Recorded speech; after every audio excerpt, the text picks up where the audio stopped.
Hey guys, what's up? More XP. I'm with Mac. I'm Marz, and today we're talking Batman Arkham Knight. Let's talk about the graphics first. That's fine. No one typically has an issue with the graphics. Now, mind you, we're talking about the console version. The PC version, we all know it's broken. That's why it's not in the store anymore. And it's still broken. It's on Steam. Right. So we're not going to even worry about that. We're more focused on the console version. But on the console version, graphics look perfectly fine. Frame rate, I never had any issues with, outside of maybe once. But other than that, you played on PlayStation 4. Yeah, right. We played on PlayStation 4. It looked perfectly fine. It's actually funny because when I first played the game, I actually thought that the Arkham City and Arkham Asylum look better on the PC than this version until you look at the details in in the city and like some of the stuff, the particle effects and things of that nature. Yeah, and the lighting. That shows that it's a next gen game compared to this. Yeah, for sure. A true next gen title. The controls were solid. Yeah, they were on point. It was nothing was broken to me. I think they were perfect. There's no other way you can control Batman. Pretty much. I mean, this is the Rocksteady's third game, so a third game in Batman. So they got the controls down pat. I mean, I never had an issue with the controls before. I still didn't have any control issues. So yeah, the controls are pretty spot on. So yeah, that goes without saying. Right. The fighting, I think, is another thing that I think they knocked right out of the park. Yeah. The combat. Man, it blew my fucking mind the first time you fought, and how quick it was, how solid it was, and how just finely tuned it was. And it was good. I mean, you can go back right now and play the last two, and you're still gonna feel like, oh shit, this is still pretty good. Yeah. But then you play Arkham Knight, and you know that it's perfect. Yeah. They got it right there, and they knocked it out. Especially with the Invisible Predator mode, I think that it is easier because you have more options. So like there are more ways for you to get to the different enemies. Right. Now the fear takedowns too. Right. That's the new set. It's kind of cool, and it is kind of cool how Arkham Knight will have his men adjust to your tactics. So kind of like Mr. Freeze in the last game, where you always use the same tactics because they'll adjust. Yeah. So that actually was pretty cool. So the fighting mechanics, no problems with whatsoever. Okay, we're done being nice. From this point on, we're done being nice to the game. Well, wait. We forgot one thing. Let's quickly talk about the tank, because there's been a lot of people talking shit about this thing, and I don't think it deserved it. No. I think that it had its place in the game. There was some parts that it made sense that you had to use it. Yeah. There was some parts that you couldn't progress through the story without using it. You're not forced to use it all the time. I know a lot of people are saying that you have to use it all the time or something like that. And no, I think they're mainly talking about those the Riddler for one, the Riddler missions, but also more specifically those mine story missions, not story missions, but side missions. Yeah, where you can't possibly destroy a fucking mine without the tank. But besides that, I know you like the tank too. Like I said before with the controls, never had any issues with the controls as far as inside the tank. It did exactly what I wanted it to do. I never had a problem where it was like, oh man, I wanted it to go left and it went right. So I mean, if you kind of sucked at it, then that's your own fault. But it was a lot of the hate that the Batmobile specifically gets is because people say that they force the Batmobile down your throat. When you actually look at it, you don't use the Batmobile as much as people think, especially for the story, from the storyline standpoint, other than, like you said, the parts where it's expected that you're going to use the Batmobile because it's another gadget. It's just like if you're using explosive gel or if you're using any of the other gadgets that Batman has. Yep, exactly. Okay, so now... Yeah, we can stop being nice. Okay, so now for the bad stuff. The first thing I want to point out is the lack of boss battles in this game, or what they called boss battles. I called just a regular ass encounter within the game. Okay, so when we're talking about boss battles, because we could only look towards the last two games and compare, right? Because we can't talk Batman and not talk Asylum and City. So when we talk about boss battles, we compare them to that. When we fought Bane in Origins, right? We fought Bane in Arkham Asylum. Obviously Joker, but then Killer Croc. Yeah. Okay. Freeze. All of them combined, and I feel like they did them all in the last two games, where they had none left for this game because the boss battles ended up being huge tank battles, whether it be huge tank battles or like what the fuck was his name? That wrestler that you had to spoiler alert. We're going to spoil some stuff in this video, just so you know. So if you haven't beat the game, go ahead and. Yeah, I can't remember the wrestler's name. That was kind of dumb. It was just like and then Johnny Charisma or something. Actually, you know what? That one was actually cool. Johnny Charisma was cool. Yeah, you know, because you controlled Robin in that one. Yeah, you control Robin, and because Batman was going through his thing his with little Joker mental in his head, thing, yeah. It hit Johnny Charisma actually changing the Joker, and Joker was singing, and you had to sneak up on Johnny Charisma / Joker, and disarm the bombs. That was actually cool, but for that boss battle, which is cool, you get something garbage like Deathstroke, which oh shit, that whole Deathstroke thing. I'm sorry, dude. Go ahead. Okay, the Deathstroke. Please, because I'm thinking about the Deathstroke battle in Batman Origins, and then comparing it to this. Yeah. It's oh my god, disgusting. I get that Rocksteady didn't want to do the same thing that WB Games did in Arkham Origins for Deathstroke, but yeah, if you're gonna give us the same exact tank battle minus as you do with Arkham Knight, minus the part that you have to shoot all four sides, you might as well have just gave us a fight from before. That would have been perfectly fine. I would have been perfectly happy with that. All those fights. We're technically the same. So here's why. I know we talked about it earlier. I don't even remember the Penguin missions. Weren't they not the banks because that's Two-Face. The weapons. The weapon crates where you had to like destroy the bank or whatever. But they all revolved around the same thing. You knock out like 30 people, 30 of the enemies, and then the mission was done. Pretty much. And then you had to do that like 4 or 5 times until you got to the last part of each one. And then you would encounter the enemy. And I think Penguins was so easy, if I remember, but you crawl from under him, and then you just grab his ass, and he tries to hit you, and then you counter, and that's it. Yeah. You knock his ass out, and then he's gone. You put him in the car. You take him to GCPD. Same thing with Two-Face. You sneak up from behind him, and so I think that like that was when I first started like noticing how lazy. What did you think about the Arkham Knight boss battle? Like when they reveal, spoiler alert, that Arkham Knight is Jason Todd, and you go into that whole thing where he's a sniper at the top and has the men at the bottom. Okay, that was so stupid. Here's why. It didn't feel fresh at all for the Batman games. You know, when someone like's looking for you and sniping, because enemies already do that in the game. Right? Like, that wasn't something that Arkham Knight or, Jason, but we'll call him Arkham Knight, but, like, the Knight added something brand new. Like, we were told that the Arkham Knight was a brand new enemy that Rocksteady created with DC and with WB, and specifically for Batman, he was going to be his greatest foe. Yeah. He got the title of the fucking game. And he was none of that. Not even close. He was none of that. His boss battle included like 7 or 10 men walking around looking for you, and him looking for you with his sniper. And that was one of the easiest ones. And you had to do it maybe like 2 or 3 times or something like that. And not to mention giving the optic camouflage that blocks your detective mode. But it's actually kind of funny because that was fun too. I like that. That was fun. That challenge. Here's the problem I had with it though. The problem I had with it is the fact that I had to do that in a side mission before. So the game introduced that to me before Arkham Knight said, and he said, you got to use your eyes, Batman. I'm like, I already did this like 20 minutes ago with another encounter, so that really makes no difference. Yeah. Okay, so the lack of boss battles. I know for me overall, though, my biggest problem with the game is the story.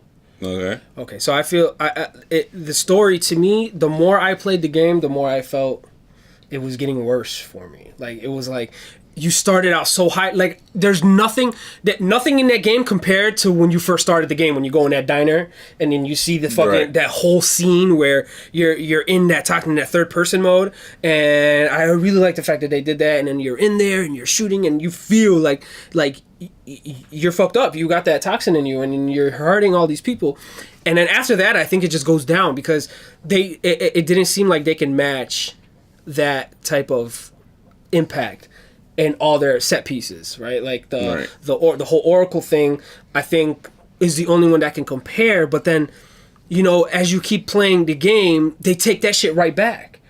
You know that, like, or if you don't know, like, Oracle, you know, she kills herself or whatever because she has a toxin. But then towards the end of the game, you find out that it was all in Batman's head. So I think that everything that they did, like when they took one step forward, it was two steps back, especially for the story. And I think that especially when they introduced the Joker, I was kind of upset when the Joker just popped out because the first thing I thought was, God damn, can they not make a fucking game without the Joker? It's like they're holding him on as a crutch, and it felt so empty. And I like, don't get me wrong, I love Joker, and like the way they used him was awesome. But can you imagine if that game didn't have Joker in it? Okay. Because Scarecrow was supposed to be your enemy in this game, and Scarecrow is the least, like the person you should care about least in this game, right? Like he's not a threat. He's not a threat to you. Joker's more of a threat to you mentally than Scarecrow is physically in the entire game. So that's where I kind of felt that Arkham Knight kind of, I don't know, to me personally, it didn't deserve the high praise that everyone gave it. I would say, like, you should definitely play this if you want a next gen game on PlayStation 4, Xbox One, and even PC when they fix it soon. I still think you should play it, but I think you should probably dumb down your hype for it because it's not as good as the last two, for sure. For sure, it's not as good. The gameplay wise is perfect. But if you're looking for a deep story, start from scratch. Play the first one, second one, and then the third one. Okay, this is where we're gonna vary a little bit in opinions because I really like the story because now the difference between us is that he's been reading Batman since I don't know how long. I've never read any of the Batman comics. I pretty much just started from the Batman movies and the animated series on forward. So like Bruce Timm, who's the writer of the Arkham games. So like that's what I'm used to. So the story, I actually really like the story, to be honest, because though call me it is, I guess, but call me a mark. But every instance where they wanted a person to mark out, I marked out. When Oracle killed herself, I marked out. When Joker appeared, I marked out. When you find out Oracle's alive, I marked out. When Commissioner Gordon shoots Batman. So that means for you, all those points that I mentioned actually hit with you. Yeah, those actually, like the opposite. Even the ending, which you didn't cover. I'll cover that first. Yeah, I was waiting. Yeah. Okay, so even the ending, I actually appreciate the fact that the ultimate goal of Scarecrow in this game, beyond the whole Arkham Knight thing and finding out it's Jason Todd and that whole thing, the whole goal of Scarecrow was to, instead of Batman being a symbol, the whole point was to break him down to be a man. That I actually liked. Now, I think that's probably been topics, or that's been something that's been covered in comics for God knows how long in Batman, but the mere fact that it was in this game and that was Scarecrow's ultimate goal especially when he unmasked Batman at the end of the game. I actually really, his ultimate goal, like, he succeeded. Right, he succeeded in a way, but in the other way, Batman still didn't let Scarecrow conquer him just because of the fact that he revealed him as a man. So I actually did appreciate that. And Joker, the Joker in this game, the way that they have the Joker and like the little side bits and the stories that he tells are hilarious. And just like, he was perfect. He was like sure. If you haven't done it yet, when you go to Wayne Tower, Make sure you listen to all the voicemails because Those are hilarious. funny too. Those are funny too. And also, because you get a glimpse into Bruce Wayne's life. Yeah. So that I actually liked the story a lot. I'm not gonna come back and say hindsight. Oh, I hated the story. I actually liked the story, and a lot of the issues that I hear a lot of people, you included, that says that they have with the story, I don't really agree with. Even the ending, which you have way more of an issue with. Okay, so my problem with the ending is that.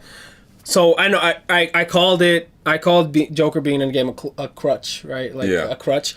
I called the ending of Batman a cop out. Here's why. I feel like for everyone that writes a Batman story, and everyone knew that, and I think Christopher Nolan started it off, and then it started kicking off in the comics, like, more regularly. You're seeing this shit as a refresh, like, oh, it's time to refresh Batman, let's kill him. They're doing that way too often now, and I feel like that is a cop-out. I feel like that the only way you can end Batman's story for these guys is if Batman dies, and you don't need to do that. And I think that everyone does that now because there's no way for them to end a Batman story. You don't need to kill Batman off to end a Batman story. And I get it. I get Batman is a symbol. Whatever. You know what I mean? But who gives a fuck, right? Like, we don't care about that type of stuff. We want Batman to stand up and just show out, man. Like, I got all you guys. You guys are finally in jail, and I'm not dead, and no one knows I'm Bruce Wayne, right? And it's just so strange. Like, it's Rocksteady had one job for me, and that was to make an awesome Batman story.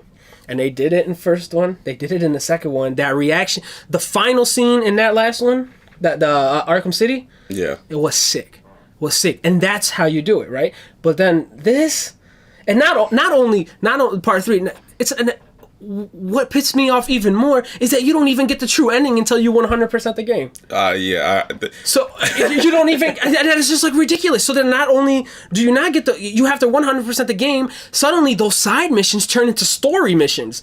And now we're talking about something totally different. Like I said, it was lazy story and really lazy structuring, if you want to call it that. You know, the side missions are suddenly story missions at the end because there's really nothing else for you to do after the final scene except get the last final scene. Yeah. So I know. I mean, I would just really like for whoever does a next Batman game, and if we ever do get another Batman game, I just want them to know that, like, yo, you don't gotta kill Batman off at the end. You can do something else. Yeah. You can do something else. And I'm just tired of it. And not only in the games, but in the comics, they're starting to do that more often. And it's just like, he doesn't need to die every time you need a refresh.